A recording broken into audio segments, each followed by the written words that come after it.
አንድ የአርሰናል ዝነኛ ተጫዋች የአሰልጣኝ ሚኬል አርቴታ የወደፊት ዕጣ ፋንታ በዚህ የፕሪሚየር ሊግ ዋንጫ ሽኩቻ ላይ የተንጠለጠለ ነው ሲል ይከራከራል። የአርሰናሉ ፈርጥ ሮበርት ፒሬስ ክለቡ በዚህ የውድድር ዘመን ፕሪሚየር ሊጉን ካላሸነፈ ሚኬል አርቴታ ከኃላፊነታቸው እንደሚሰናበቱ ቀደም ሲል አስገራሚ ማስጠንቀቂያ ሰጥቶ ነበር። መድፈኞቹ እሁድ ዕለት በዋንጫ ተቀናቃኛቸው ማንቸስተር ሲቲ ከተሸነፉ በኋላ የነበራቸው የመሪነት ልዩነት ወደ 3 ነጥብ ብቻ ዝቅ ብሎ ነበር። የአርቴታ ስብስብ በዚህ የውድድር ዘመን ለመጀመሪያ ጊዜ ተከታታይ የሊግ ሽንፈቶችን ያስተናገደ ሲሆን ይህም በውድድሩ ወሳኝ ወቅት ላይ ለፔፕ ጋርዲዮላና ለሲቲ ትልቅ የሥነ ልቦና የበላይነት ሰጥቷቸዋል። ማንቸስተር ሲቲ ረቡዕ ዕለት በርንሌን አሸንፎ በሁለቱ ተፎካካሪዎች መካከል ያለውን ልዩነት በእኩል ደረጃ አጥብቦታል። አርሰናል በኢትሃድ ስቴዲየም በሪያን ቸርኪ ድንቅ ግብ መሪነት ቢወሰድባቸውም የሲቲው ግብ ጠባቂ ጆዋንሉጂ ዶናሩማ የሰራውን ስህተት ተጠቅሞ ካይ ሃቨርትዝ ባስቆጠራት ግብ ወዲያውኑ አቻ መሆን ችለው ነበር። ሆኖም በሁለተኛው አጋማሽ ኤርሊንግ ሃላንድ የሲቲን አሸናፊነት በማረጋገጥ የዋንጫ ፉክክሩን ዳግም አጣብቂኝ ውስጥ ከቶት ነበር። መድፈኞቹ የክሪስታል ፓላሱን ኮከብ ኤብሬቺዜንና አዲሱን አጥቂ ቪክተር ዮኬሬሽን በማስፈረም በውድድር ዘመኑ መጀመሪያ ላይ እጅግ አስፈሪ ኃይል ሆነው ቀርበው ነበር። በእያንዳንዱ የሜዳ ክፍል ላይ በቂ አማራጮች የነበሩት አርቴታ የአርሰናልን የ22 ዓመታት የሊግ ዋንጫ ጥማት በቀላሉ የሚያረካና ከ2020 የኤፍኤ ካፕ ድል በኋላ የመጀመሪያውን ዋንጫ ለክለቡ የሚያስረክብ ይመስል ነበር። ሆኖም ግን ሁለት የፕሪሚየር ሊግ ዋንጫዎችን ያነሳው የክለቡ ፈርጥ ሮበርት ፒሬስ ያ የተሳካ የሚመስለው የበጋ ዝውውር መስኮት በተጠናቀቀ ማግስት ለአሰልጣኙ ማስጠንቀቂያ ሰጥቶ ነበር። ገና በመስከረም ወር ላይ የ52 ዓመቱ ፒሬስ ሲከራከር አርቴታ በዚህ በአዲስ መልክ በተገነባውና በታደሰው ስብስብ ዋንጫውን ማሸነፍ ካልቻለ ክለቡ አዲስ አሰልጣኝ መፈለጉ እንደማይቀር በቁርጠኝነት ገልጾ ነበር። እንዲህም ሲል ተናግሯል። እንደኔ እምነት አርሰናል ዘንድሮ ዋንጫ ካላመጣ የክለቡ አመራሮች ሌላ አሰልጣኝ ስለመፈለግ ማሰባቸው አይቀሬ ነው። እዚህ ከመጣ 5 ዓመታትን አስቆጥሯል። ግን በሚያሳዝን ሁኔታ የሊጉ ዋንጫ ሊገኝ አልቻለም። ለደጋፊዎች ደግሞ ከምንም በላይ አስፈላጊው ነገር የሊጉ ዋንጫ ነው። በበጋው የዝውውር መስኮት ከፍተኛ ገንዘብ ወጥቷል። አርቴታ ያቀረባቸው የተጫዋቾች ጥያቄም በሙሉ በአርሰናል ቦርድ ተሟልተውለታል። ስለዚህ አርሰናል ሊጉን ካላሸነፈ በአሰልጣኝ ወንበር ላይ በእርግጠኝነት ለውጥ ይመጣል ብዬ አስባለሁ። ይህ ስፓኒሽ አሰልጣኝ አርሰናልን በአውሮፓ መድረክ ለመሳተፍ ከሚታገል ቡድንነት በየዓመቱ ለዋንጫ ወደሚፎካከር ብርቱ ደረጃ ቀይሮታል። መድፈኞቹ በሻምፒዮንስ ሊግ ግማሽ ፍጻሜ ከአትሌቲኮ ማድሪድ ጋር ለመገናኘት ቀጠሮ የያዙ ሲሆን የውድድር ዘመኑን በድንቅ የሁለት ዋንጫዎች ድል የመደምደም ዕድል አላቸው። በሲቲ መሸነፋቸው ክለቡ አሁንም ያለ ዋንጫ የመቀጠል አባዜው ይከተለው ይሆን የሚል ስጋትን ቢፈጥርም አርቴታ ግን ተጫዋቾቹ ለዋንጫ ለመፋለም ዝግጁ መሆናቸውን በጽኑ ይጠቅሳል። ይሁን እንጂ ፔሬስና ሌሎች ተቺዎች አርቴታ መባረር አለበት ቢሉም የሳንቲሙ ሌላኛው ገጽታ ግን አርቴታ በቦታው የሚቆይባቸው በርካታና አሳማኝ ምክንያቶች እንዳሉ ያሳያል። በርካታ የስፖርት ተንታኞች እንደሚሉት ከሆነ አርቴታን ማሰናበት አርሰናልን ወደ ኋላ የሚመልስ ራስን የማጥፋት እርምጃ ሊሆን ይችላል። ለዚህም ዋነኛው ምክንያት የክለቡ ባለቤቶች ያላቸው ፍጹም የተለየ አመለካከት ነው። እንደ ቼልሲ ወይም ሌሎች ትዕግስት እንደሌላቸው ክለቦች ሳይሆን አርሰናል ትረስት ዘ ፕሮሰስ የሚለውን መርህ አጥብቆ ይዟል። አርቴታ ክለቡን ከተረከበበት ጊዜ ጀምሮ ያሳየው ለውጥ በቁጥር ብቻ የሚገለጽ አይደለም።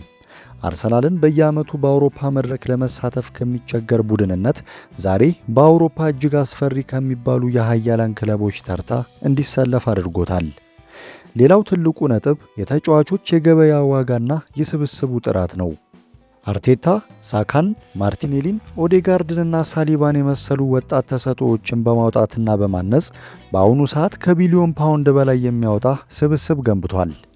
ይህንን የመሰለ ውድና ወጣት ስብስብ የገነባን አሰልጣኝ በአንድ የውድድር ዘመን ዋንጫ ለማግኘት ብቻ ማባረር ለክለቡ የረጅም ጊዜ የፋይናንስና የቴክኒክ እድገት ትርጉም የማይሰጥ ውሳኔ ነው።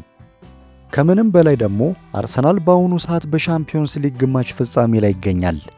ለዓመታት ከናፈቀው የጥቆማ መድረክ ወጥቶ ዛሬ ከአውሮፓ ቁንጮች ጋር እኩል መታየቱ ለክለቡ አመራሮች ትልቅ ስኬት ነው። በፔፕ ጋርዲዮላ ድንቅ ስብስብ የሚመራው ማንቸስተር ሲቲን ተከትሎ ሁለተኛ መሆን ውድቀት ሳይሆን እንደ ትልቅ ጥንካሬ ነው የሚቆጠረው። አርቴታ በክለብ ውስጥ የፈጠረው አዲስ ባህል፣ የተጫዋቾች አንድነትና በደጋፊው ዘንድ ያለው ተቀባይነት አሁንም በቦታው እንዲቆይ የሚያደርጉት ጠንካራ ምሰሶዎች ናቸው። ከስፖርታዊ ስኬቱ ባሻገር አርቴታ ለአርሰናል ያመጣው የገንዘብ ጥቅም አሰልጣኙን ከስንብት የሚታደገው ሌላው ትልቅ ምክንያት ነው።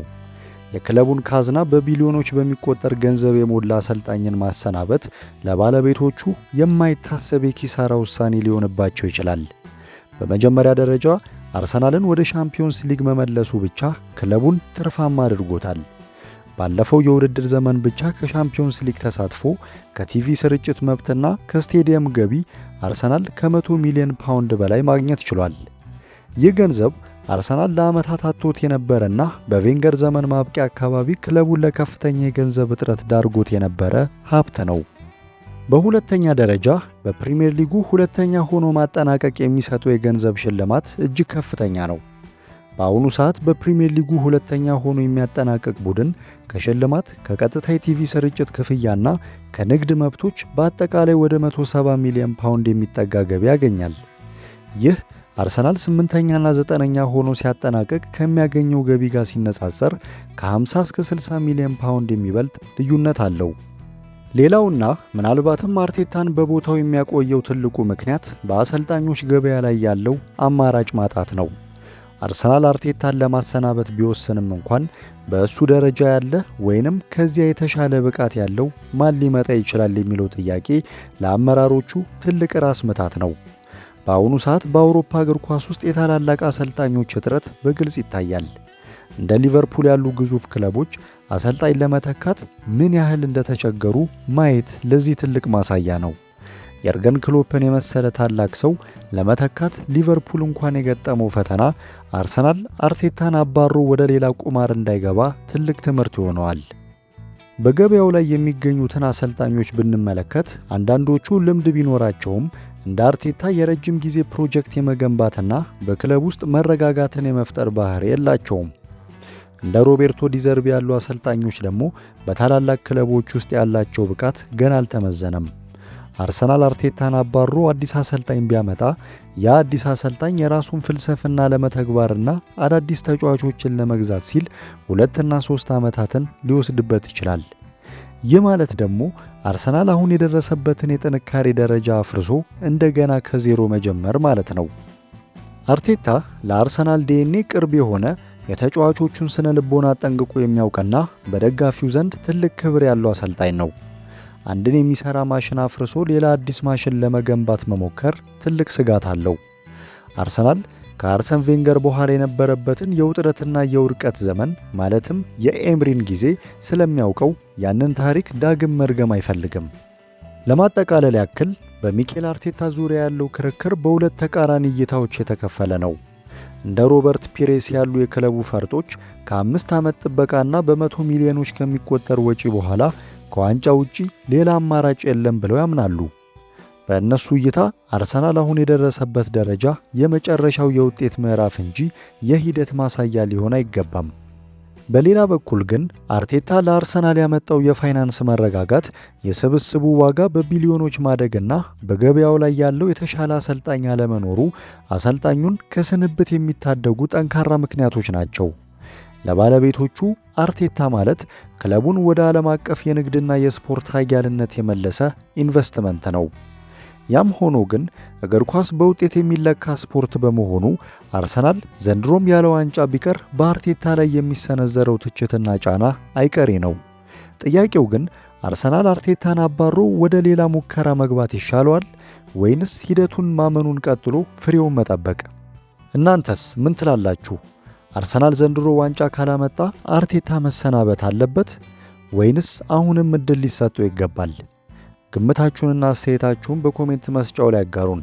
ይህ ቪዲዮ ከተመቻችሁ ላይክ ማድረጋችሁንና ለተጨማሪ መረጃዎች ሰብስክራይብ ማድረጋችሁን አትርሱ። ስለተከታተላችሁ እናመሰግናለን።